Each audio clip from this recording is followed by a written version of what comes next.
Olá, sou Celso Cunha, esse canal Saúde Financeira. Estamos presentes no YouTube, Instagram, Facebook, tem uma fanpage. Você encontra a gente nas mídias sociais, inclusive no WhatsApp também. O contato vai estar aí embaixo.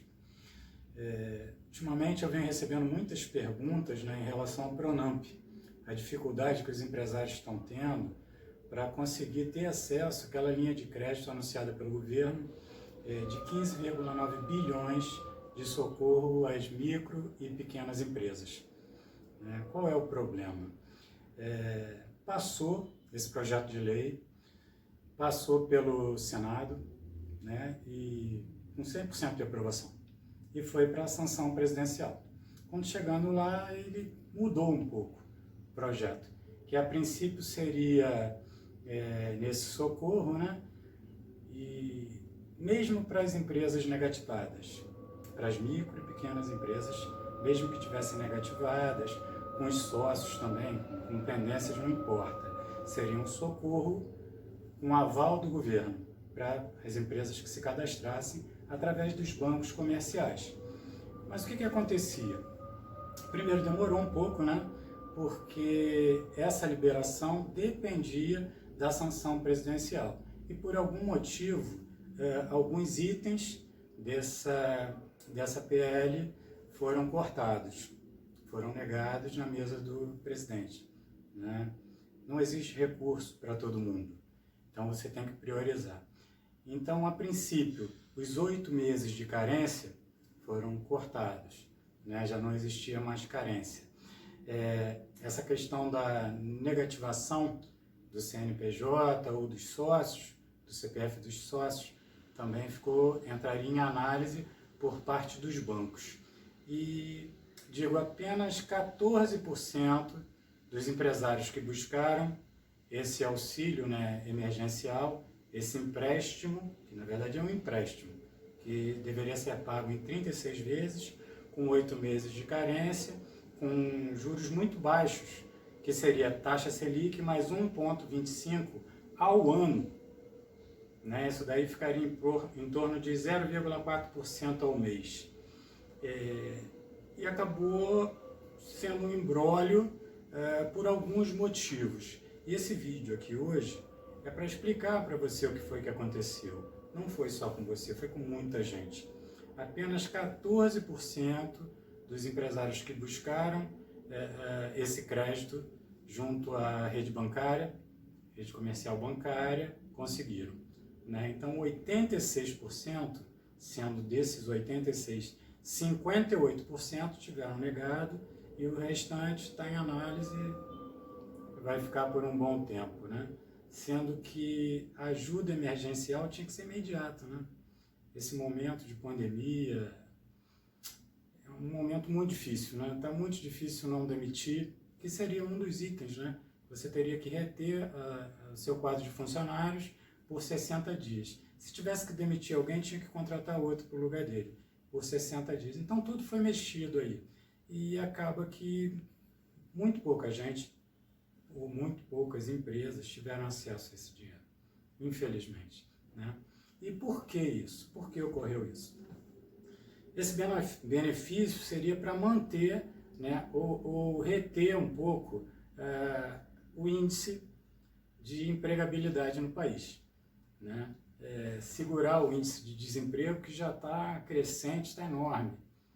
E esse era o objetivo nobre até, de conseguir manter os empregos e manter a economia girando, que na reabertura iríamos analisar novamente, pelo menos por 60 dias, teria um oxigênio disso. E o que não está acontecendo, o número de desempregados está subindo muito.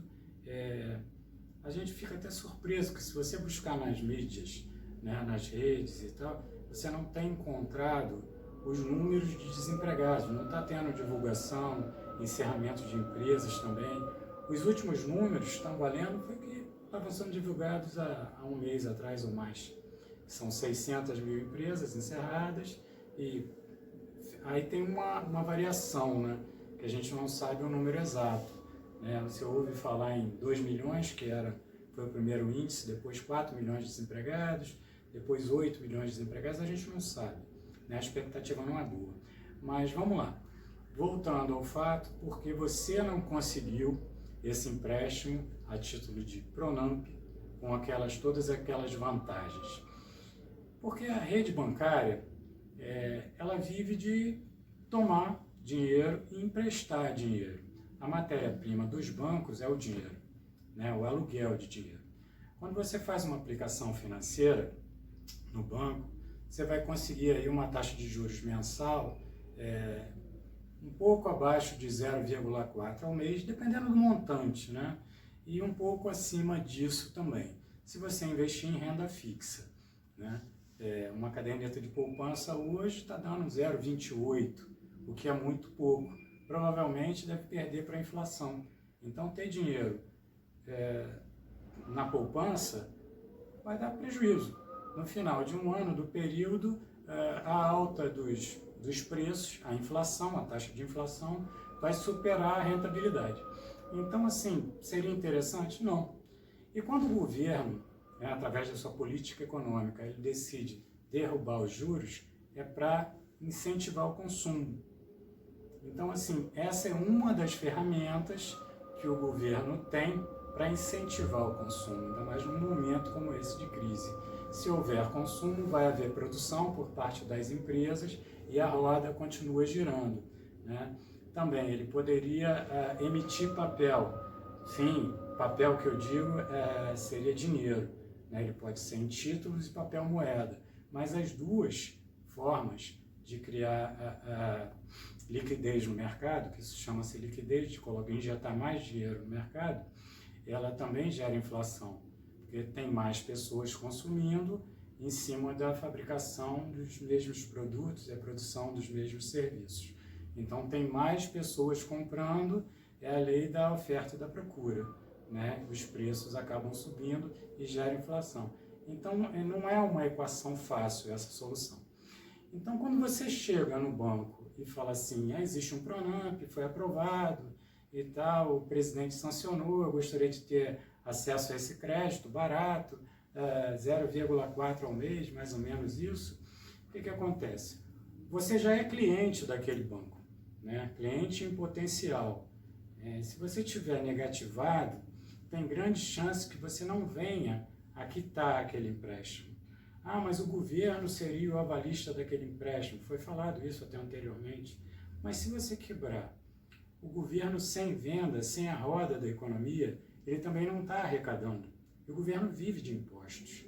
Então, olha a espiral negativa que está se tornando isso tudo, né? Os negócios fechados, a grande maioria das empresas, não saberia te dizer agora o percentual, estão fechadas, as pessoas, boa parte delas estão em casa, consumindo apenas os produtos essenciais, né? No caso, energia elétrica e água não pode cortar, então cada um está tentando se virar do jeito que pode, sendo que como é que o banco vai te fornecer um crédito barato, né, em cima do que foi combinado e futuramente possa receber, recebendo por isso apenas 1,25 ao ano. Então, o que aconteceu? Eles apresentaram uma outra alternativa diante dessa negativa na busca desse crédito, que gira entre 1,45 e 1,59 ao mês. Então, olha isso, você está saindo de 0,4 para, arredondando, 1,6, que é 4 vezes mais caro. Isso é ruim? Depende da sua necessidade, da necessidade da sua empresa, em buscar liquidez no mercado para solucionar as questões pendentes e emergenciais que a sua empresa esteja passando. Então, o que acontece? Se você é um cliente e procurou na tua rede bancária e você estaria disposto a pagar 2%, 2,5% ao mês, e o banco te oferece um dinheiro que é oriundo do governo a 0,4%, ele perde essa diferença, ele deixa de ganhar. E ele precisa manter a estrutura bancária funcionando. Ah, mas os bancos apresentaram lucro, o banco tal, o banco X apresentou um lucro semestral de 4 bilhões, isso é muito dinheiro. Comparado com o quê? Essa questão de muito e pouco é comparativa, depende de quem olha. Para uma pessoa física ou para uma pequena empresa, sim. Para uma grande empresa, não. Lembrando que os bancos operam alavancados. Quando você faz um depósito bancário, seja qualquer investimento bancário, né, você chega lá e deposita R$100 num banco, deixa lá. No final do dia, ele é obrigado a recolher parte disso, né? Isso é um recolhimento compulsório para o Banco Central e fica lá como garantia. Isso varia um pouco, tá? Essa taxa varia muito e não é tão divulgada assim para a gente ter o conhecimento de passar isso agora. Mas vamos supor, tá, que já aconteceu, de ser 50%.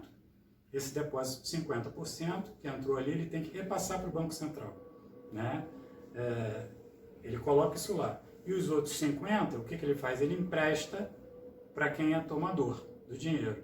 Só que se ele tem que pagar para quem aplicou, vamos arredondar, 0,5%, ele empresta esse mesmo valor a 5%, 4%, 3%, de acordo com a classificação de risco da pessoa física ou jurídica tomadora desse empréstimo, né? Mas aí você vai falar, poxa, mas então tem mais gente investindo do que tomando dinheiro? Não, é o contrário. Tem mais gente tomando dinheiro, sempre foi historicamente assim, do que investindo, né? O que seria a economia ideal? A economia ideal seria uma pessoa trabalhar numa empresa e a empresa produzir bens e serviços, né? E ele receber um salário por isso e consumir de outras empresas também. Então é um ciclo. Esse dinheiro ele recebe pelo trabalho, pela mão de obra que ele presta e acaba consumindo os serviços e produtos de outros. E a economia vai gerando e vai crescendo também. Sendo que parte das pessoas dessa sociedade de consumo não gasta tudo do que recebe. E eles criam uma poupança. Não tem nada a ver com caderneta de poupança. Poupança, nesse caso, seria uma reserva. E essa reserva, ideologicamente, né, lógico, ela é guardada nos bancos, que rende os juros e faz o bolo crescer, né? Aí a gente poderia falar de juros simples, juros compostos, outro tipo de teorias econômicas, mas não vem ao caso. Então, o que acontece? A coisa mais importante, ele toma o dinheiro, recebe o dinheiro como depósito bancário, ou investimento, e paga 0,5% ao mês por aquilo ali. E empresta, vamos supor, uma taxa que eu vou jogar aqui para você, a 3%. Né? Essa diferença que tem que manter a roda girando, todos os custos bancários, o risco de inadimplência também que acontece em cima dessa avaliação e fazer a coisa crescer, né? O número de agências e tal, os prejuízos que eventualmente acontecem também, e isso tudo é supervisionado pelo Banco Central. Mas se tem mais gente tomando dinheiro emprestado do que investindo, né, o que acontece? Isso, historicamente, o banco trabalha alavancado. Então, assim, poderia te dizer que tem bancos que são alavancados 100 vezes. Se ele recebe 1 bilhão, ele acaba girando 100 bilhões de empréstimo em cima de papéis, de garantia e da coisa mais importante que ele tem, que é a carteira de clientes.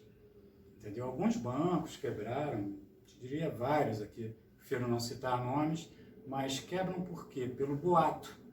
Então, quando começa a surgir o boato que um banco vai quebrar e as pessoas começam a tirar dinheiro daquele banco, se ele opera alavancado em 1:50 ou em 1:100, pô, não adianta. Né? Se 10% dos clientes cismarem de retirar dinheiro daquele banco e colocar em outro, ele quebra aquele banco. Então, assim, para que isso não aconteça, o Banco Central monitora isso o tempo todo. Né? Os primeiros bancos surgiram há 600 anos atrás. Né? Se eu não me engano, foi em Gênova. E o que acontecia? Lá nos primórdios mesmo, as pessoas tinham a riqueza avaliada em ouro.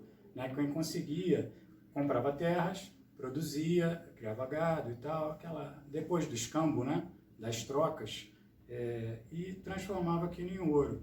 E depositava nas casas de custódia, que foram os primórdios lá da rede bancária, né? E mesmo assim, essas casas de custódia guardavam dinheiro e davam um título, que era um papel para essas pessoas, para que quando eles tinham que trocar de cidade, mudar de um lugar para o outro, ou pagar uma dívida, não ter que levar o ouro e correr o risco de ser assaltado no caminho, né? de ter dilapidado o seu patrimônio. Então levava um papel, né, escritural ou portador, dependendo de quem fosse, e aquilo era trocado entre eles. Só que essas casas de custódia também emprestavam dinheiro.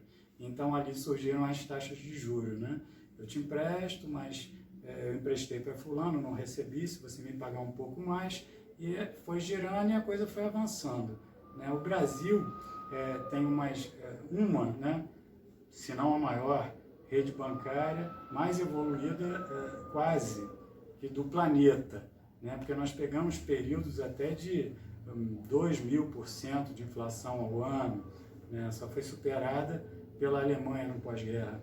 Então, assim, a nossa rede bancária é muito bem fiscalizada pelo Banco Central e antes que ocorra uma quebra, já existe ali uma intervenção do Banco Central e uma análise, um socorro, e existem fusões e aquisições, ou o próprio banco, quando decide que não tem mais interesse em atuar no país, o que ele faz? Ele já entra numa negociação. Aconteceu há pouco tempo com a HSBC, né, que havia comprado a rede Bamerindos e agora há pouco tempo vendeu para o Bradesco, né, a carteira. E o que vale maior é a carteira de cliente do banco. Isso é sempre o cliente, é sempre o maior fator de valorização da rede bancária, né? Para você ter uma ideia, os bancos não podem imobilizar na compra de imóveis para abrir agência.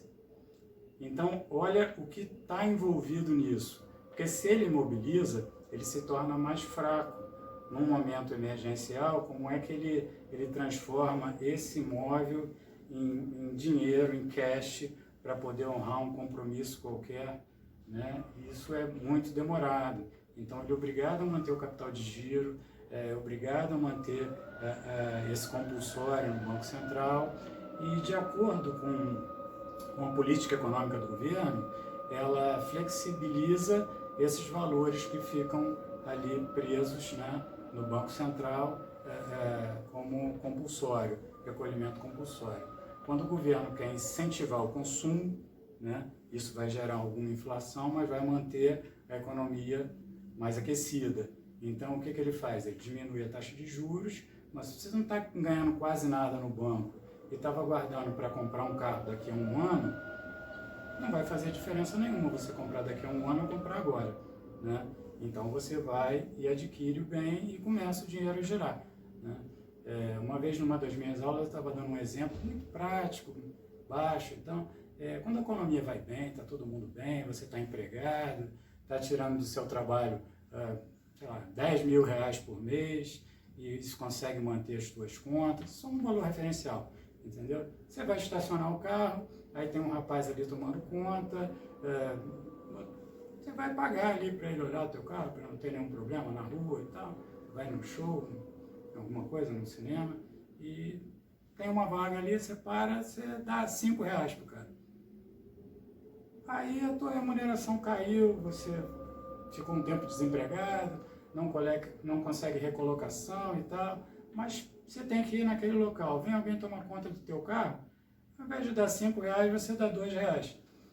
Então, imagina isso. Se 20 pessoas frequentavam aquele local, aquele estacionamento ali na rua, né, e o guardador de automóveis recebesse 5 reais de cada um, seria 100 reais no final do dia, né? Com esses 100 reais, se você multiplicar grosseiramente por 30, né, ele receberia 3 mil reais.